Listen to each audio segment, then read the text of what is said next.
పట్టణం నుండి గ్రామీణ వాతావరణంలో వ్యవసాయ కుటుంబంలో పెరిగిన డిఎస్ మూర్తి గారికి మొక్కల పెంపకం అంటే చాలా ఆసక్తి. పట్టణంలో స్థిరపడ్డాక గ్రామీణ వాతావరణాన్ని కోల్పోతున్నాం అనే భావన, పైగా రోజు రోజుకు పెరుగుతున్న కూరగాయల ధరలు తనను టెర్రస్ గార్డెన్ ఆలోచన వైపు మళ్లించింది. 25 ఏళ్ల క్రితమే సొంతంగా మిద్దె తోట సాగును మొదలుపెట్టారు.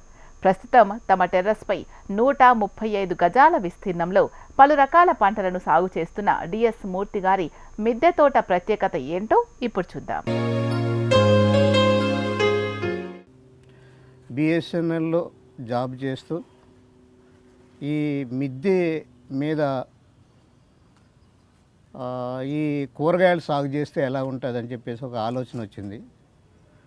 ఒక 25 ఏళ్ళ నుంచి మిద్దె తోట సాగులో నేను ఉన్నాను, చేసుకుంటున్నాను. మా నాన్నగారు ఇచ్చిన ప్రోత్సాహంతో ఎటువంటి ఎరువులు వాడకుండా ఈ కూరగాయలు కానీ ఈ వ్యవసాయాన్ని ఎటువంటి ఎరువులు లేకుండా పెంపొందించాలని చెప్పేసి ఒక ఉద్దేశం నాకు వచ్చింది. అప్పటి నుంచి ఇప్పటికీ కూడా నేను మిద్దె తోటలో ఈ కూరగాయలన్నీ కూడా పెంచుకుంటూ సాధ్యమైనంత మటుకు ఎటువంటి ఫెర్టిలైజర్స్ లేకుండా, ఏమీ లేకుండా ఖాళీ పశువుల ఎరువుతో కోకోఫీటు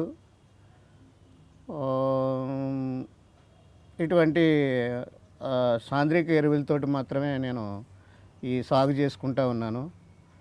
ఈ పాలకూరే కానీ, చుక్కకూరే కానీ, ఈ కొన్ని ఈ మునగాకు సంబంధించి కానీ ఇవన్నీ కూడా నేను ఎరువులు లేకుండా నేను చేసుకుంటూ సాగు చేస్తున్నాను. ఈ సాగు చేస్తున్న టైంలో డిపార్ట్మెంట్ ఆఫ్ హార్టికల్చర్ అని చెప్పేసి తెలంగాణ వాళ్ళు ఒక యాడ్ చూసాను. నేను ఒక 5 years back, 5 years 7 years back చూశాను. వాళ్ళ దగ్గరికి వెళ్ళి చూస్తే వాళ్ళ దగ్గర కొన్ని మెలకువలు కూడా నేర్చుకున్నాను.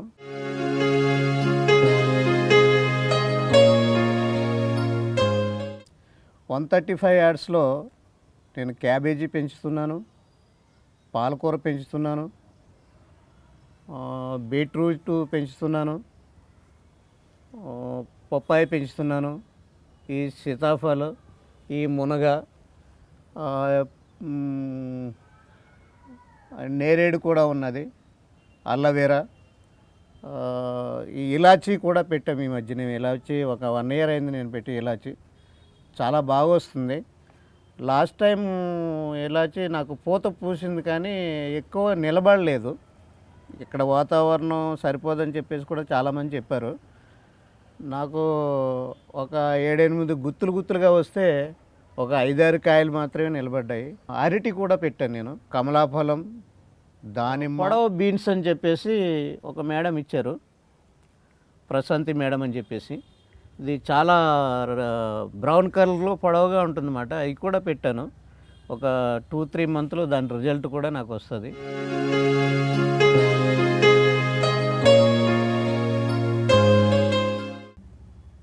దొండపాదు ఎవరైనా కూడా పెట్టుకోవచ్చు.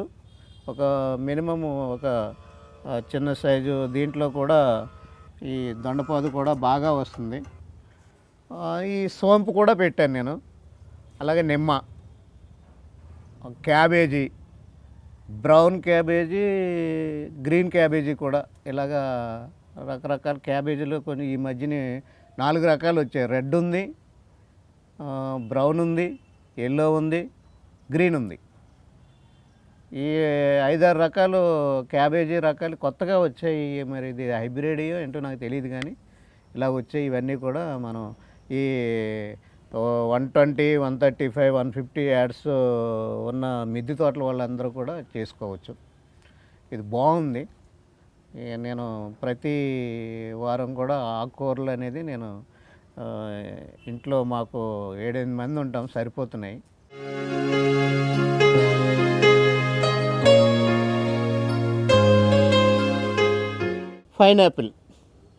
పైనాపిల్ మొక్క ఇది వేసి, అంటే మనం బయట కొనుక్కున్న తర్వాత దాని హెడ్ కట్ చేసుకుని వచ్చి పెట్టాను.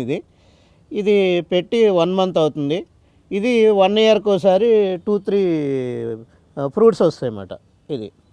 ఇంకా దీనికి వస్తే ఇది దానిమ్మ. చూడండి, దానిమ్మ ఎప్పుడూ కాస్తూనే ఉంటుంది, ఇది ఎప్పుడూ ఫ్లవర్స్ వస్తూనే ఉంటాయి. దీన్ని మెయింటైన్ చేసుకుంటే ఎప్పుడైనా ఈ దానిమ్మ అనేది మనకు మార్కెట్లోనే దొరుకుతుంది. ఇక్కడ కూడా మనకి ఈ దానిమ్మ అనేది ఇలా చేసుకోవచ్చు. ఇది అరటి. ఇలా ఒక్క అరటి మొక్క పెట్టామనుకోండి, ఇలాగ చిన్న చిన్న మొక్కల కింద వస్తాయి.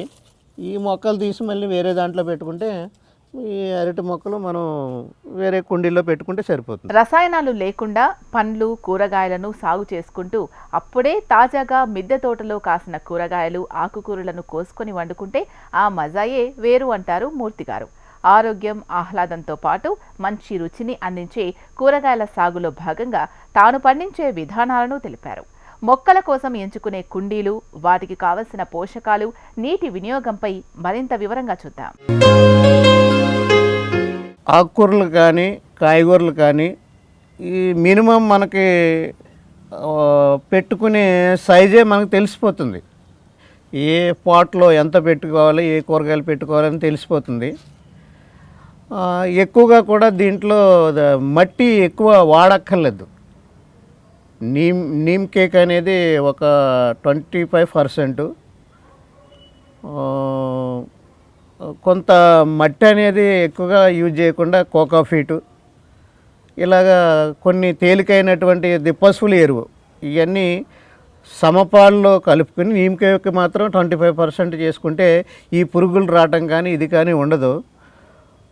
మామూలుగా చాలా అది రుచికరమైనవి కాయగూరలు మనం పండించుకోవచ్చు. పాట్స్ అనేది మన చెట్టు మోత సైజుని బట్టి మనం ఈ పాట్స్ యూజ్ చేసుకోవటం బాగుంటుంది.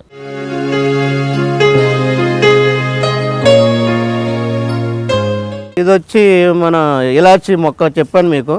నాకు లాస్ట్ ఇయర్ నాకు బాగా కాయలు వచ్చాయి. ఈ ఇలాచీ మొక్క చాలా ఇది స్మెల్ కూడా చాలా ఇలాచీ స్మెల్లే వస్తుంది ఇదంతా కూడాను. ఇది ఆనప అంటే సొరకాయ అని చెప్పేసి కొంతమంది అంటారు దీన్ని. ఇది ఆనప మొక్క. ఈ గులాబీ మొక్కలోనే పెట్టాను. ఇకపోతే ఇది దమరం. ఇదిగోండి దమరం మొక్క. ఇది దమరం అంటే ఇది మన ఈ పువ్వుల మధ్యలో జడల గుచ్చే మధ్యలో పెట్టుకుంటారు. చాలా స్మెల్ వస్తుంది ఇది. ఇది చూడండి, ఇది చాలా స్మెల్ వస్తుంది. ఇది అద్భుతమైన స్మెల్ వస్తుంది. ఇది పోతే ఇది పసుపు మొక్క, పసుపు కొమ్ములు అంటారు చూడండి. ఈ పసుపు కొమ్ముల మొక్క ఇది. ఇలాగ ఇది 4-5 మొక్కలు ఉన్నాయి ఇక్కడ. ఇది నిమ్మ. ఇవన్నీ క్యాబేజ్. ఇవన్నీ క్యాబేజ్ అన్నమాట. ఇవన్నీ క్యాబేజీ. ఇది పసుపు. ఇంక ప్రత్యేకించి చెప్పాలంటే ఇది వచ్చి సోంపు మొక్క. ఇది రేరుగా వేసుకుంటారు ఇంట్లో. నేను వేసాను. ఇది వేసి 3 months అవుతుంది. 3 monthsలోనే ఇలా ఫ్లవర్స్ వచ్చాయి చూడండి. ఇదంతా సోంపు మడి, సోంపు మొక్కలు. ఇక ఈ విషయానికి వస్తే మందారం మామూలే.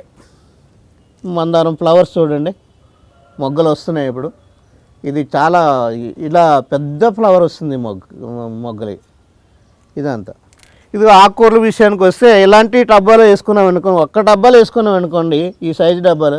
ఇది ఎంతో కాస్ట్ కాదు, 70 రూపీస్ 80 రూపీస్ ఈ డబ్బా.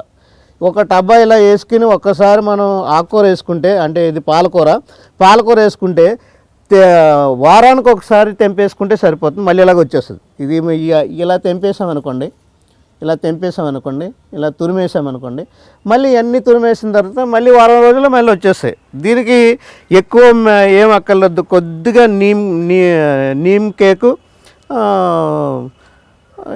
కొద్దిగా మట్టి వేస్తే సరిపోతుంది. అంతమానం ఎరువులు వేయవలసిన పని లేదు.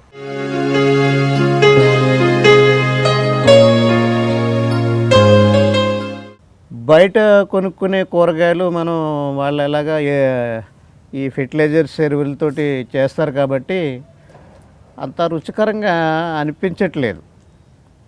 ఉదాహరణ చెప్పాలంటే నా దగ్గర టమాటా ఉంది, చిన్న సైజు టమాటా, పుల్లగా ఉంటుంది అన్నమాట. ఆ రోజుల్లో ఈ టమాటా వండుతుంటేనే పుల్ల పుల్ల వాసన వచ్చేసి చాలా టేస్టీగా ఉండేది అన్నమాట. ఇప్పుడు మనం బయట కొనుక్కునే టమాటా ఆ రుచి లేదు.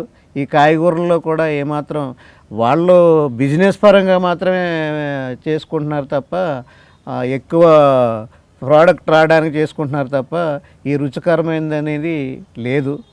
ఇలాగ మనం సహజంగా పెంచుకునే కూరగాయలు చాలా రుచిగా ఉంటాయి. తొందరగా ఉడకటం కానీ ఫ్రెష్గా మనం తెంపుకొని 3-4 రోజులు మార్కెట్లో నిలవ ఉండే కూరగాయల కన్నా అప్పటికప్పుడు తెంపుకుని వండుకుంటే చాలా టేస్టీగా ఉంటుంది, చాలా ఆరోగ్యంగా ఉంటుంది.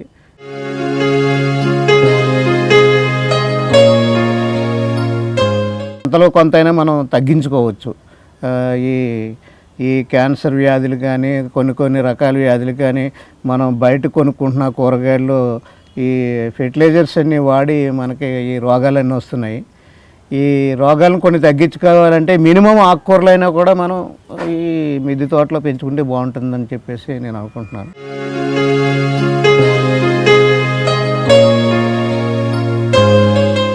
మిద్దె తోట సాగులో విత్తనాల ఎంపిక చాలా కీలకమైంది. కుండీలలో పెంచుతున్న క్రమంలో వాటికనుగుణంగా పెంచాల్సి ఉంటుంది. అందుకోసం ప్రతిసారి మార్కెట్లో విత్తనాలను కొనుగోలు చేయకుండా తోటలోనే స్వయంగా అభివృద్ధి చేసుకోవడం మేలని చెబుతున్నారు. తాను దేశీ విత్తనాలను ఎంచుకుంటూ మొక్కలకు కావలసిన ఘన జీవామృతాన్ని బాల్స్ రూపంలో కుండీల్లో ప్రత్యేకంగా అందిస్తానని అంటున్నారు.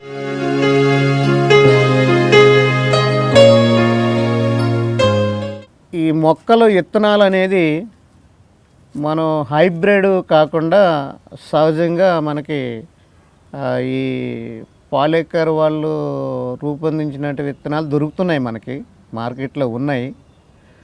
ఆ విత్తనాలు తెచ్చుకొని మొదటిసారి మనకి క్రాప్ వచ్చినప్పుడు మొదట పండిన 4-5 పళ్ళు కానీ, అంటే ఫ్రూట్స్ కానీ, లేకపోతే టమాటాలు కానీ, ఈ మునగాయ కానీ, ముందు కాసిన విత్తనాలని మనం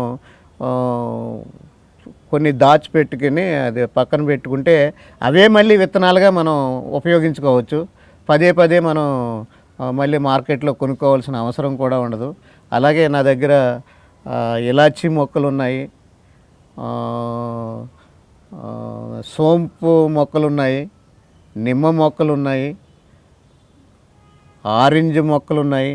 ఇవన్నీ కూడా మొదట కాసేటప్పుడు అది సీతాఫల్ కూడా మొదట కాసిన ఫ్రూట్ని నేను ఒక ఫ్రూట్ని తీసి బలంగా ఉన్న ఫ్రూట్ని తీసి అది పక్కన పెట్టుకుంటే అవే విత్తనాలుగా మళ్ళీ మనం ఉపయోగించుకునే పరిస్థితి కూడా మనకు ఉంది. అలాంటి విత్తనాలను కూడా మనం కొనుక్కోవాల్సిన అవసరం లేదు. మనకి మనమే మొదట కాచిన పళ్ళల్లోంచి మనం విత్తనాలు తీసుకోవచ్చు. ఒకవైపు అధిక మోతాదులో రసాయనాలను వినియోగిస్తూ పండిస్తున్న కూరగాయలు, మరోవైపు ఉన్నట్టుండి అమాంతం పెరిగిపోయే ధరలు. వీటన్నింటికీ పరిష్కారం మిద్దె తోట సాగు చేయడమే మేలని అంటున్నారు. ఇంటి పంట సాగు వల్ల మానసిక ఉల్లాసంతో పాటు ఆరోగ్యకరమైన ఆహారాన్ని తినగలుగుతున్నామని ఆనందాన్ని వ్యక్తం చేస్తున్నారు. పెద్దలకు వ్యాయామంతో పాటు పిల్లలకు చిన్న వయసులోనే అవగాహన కల్పిస్తే మానసిక పరిపక్వతతో పాటు సృజనాత్మకత పెరుగుతుందని డిఎస్ మూర్తి గారు అంటున్నారు. బయట కొనుక్కునే కూరగాయలు మనం వాళ్ళు ఎలాగా ఈ ఫెర్టిలైజర్స్ ఎరువులతోటి చేస్తారు కాబట్టి అంత రుచికరంగా అనిపించట్లేదు. ఉదాహరణ చెప్పాలంటే నా దగ్గర టమాటా ఉంది, చిన్న సైజు టమాటా, పుల్లగా ఉంటుందన్నమాట. ఆ రోజుల్లో ఈ టమాటా వండుతుంటేనే పుల్ల వాసన వచ్చేసి చాలా టేస్టీగా ఉండేది అన్నమాట. ఇప్పుడు మనం బయట కొనుక్కునే టమాటా ఆ రుచి లేదు. ఈ కాయగూరల్లో కూడా ఏమాత్రం వాళ్ళు బిజినెస్ పరంగా మాత్రమే చేసుకుంటున్నారు తప్ప ఎక్కువ ప్రోడక్ట్ రావడానికి చేసుకుంటున్నారు తప్ప ఈ రుచికరమైనది అనేది లేదు. ఇలాగ మనం సహజంగా పెంచుకునే కూరగాయలు చాలా రుచిగా ఉంటాయి. తొందరగా ఉడకటం కానీ ఫ్రెష్గా మనం తెంపుకొని 3-4 రోజులు మార్కెట్లో నిలవ ఉండే కూరగాయల కన్నా అప్పటికప్పుడు తెంపుకుని వండుకుంటే చాలా టేస్టీగా ఉంటుంది, చాలా ఆరోగ్యంగా ఉంటుంది.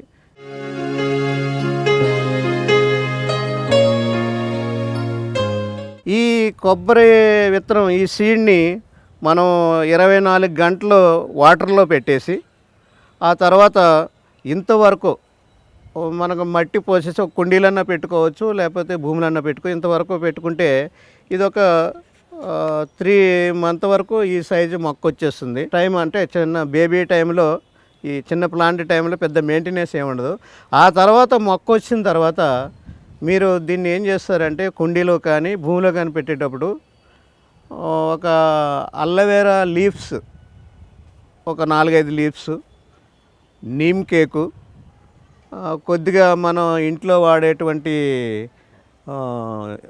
అది వెజిటేబుల్స్ వేసి కప్పెట్టి కుండీలు వేస్తే సరిపోతుంది. 1 ఇయర్లోనే ఇది 1.5 ఇయర్లోనే కాయలు కాసేటట్టు ప్లాన్ చేస్తాను. అదే ఆ కాసే కూడా మీకు ఒక 3-4 మంత్ లేదా 6 మంత్లో చూపిస్తాను నేను.